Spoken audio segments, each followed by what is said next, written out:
İnsan həyatında elə qərarlar var ki, geri dönüşü olmur. Xüsusilə də söhbət insan orqanından gedirsə. Bugün danışacağım hekayə təkcə sevgi və xəyanət haqqında deyil. Bu, həm də etik, hüquqi və psixoloji bir dilemmanın real nümunəsidir. 2001-ci il Amerikanın New York ştatı. Richard Batista adlı bir kişi həyat yoldaşı Donald Batista'nın ağır börək çatışmazlığından əziyyət çəkdiyini öyrənir. Qadının yaşaması üçün təcili börək köçürülməsi lazımdır. Donor tapmaq isə demək olar ki, mümkünsüzdür. Donald əvvəllər 2 uğursuz transplantasiya keçirib, lakin donorların börəkləri onu sağlamlığına qovuşdurmayıb. Sonda ərinin donor olması qadına sağlamlıq bəxş edib. O vaxtki əri Richard börəklərindən birini bağışlamağı təklif edib.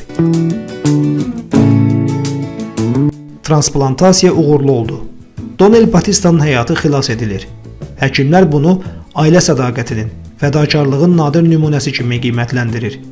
O dövrdə Richard qəhrəman kimi təqdim olunurdu. Amma həyat hər zaman eyni cür davam etmir. İllər keçir, ailədə problemlər yaranır, münasibətlər soyuyur və nəhayət cütlük boşanma qərarı verir. Məhz bu nöqtədən sonra hekayə gözlənilməz və sarsıdıcı istiqamətdə gedir. Boşanmadan sonra Richard Batista məhkəməyə müraciət edir. Onun tələbi isə hamını şoka salır.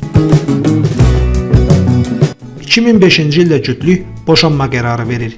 Səbəbi isə xəyanət idi. Boşanma prosesi zamanı Richard gözlənilməz bir tələb irəli sürdü. Vaxtilə bağışladığı börək ya geri qaytarılmalı, ya da onun maddi dəyəri ödənilməlidir.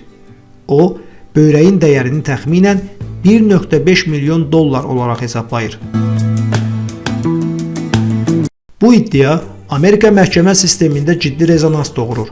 Çünki məsələ sadəcə ailə mübahisəsi deyil. Bu, insan orqanının hüquqi statusu ilə bağlı qalmaqal yarada biləcək bir iş idi. Məhkəmə prosesi zamanı Richard belə arqument irəli sürür. Əgər bu börək olmasaydı, o yaşaya bilməzdi. İndi isə mənim verdiyim şey heçə sayılır. Amma məhkəmə bu iddianı qəbul etmir. Hakimin qərarı qəti və aydın olur. İnsan orqanı mülkiyyət hesab edilə bilməz.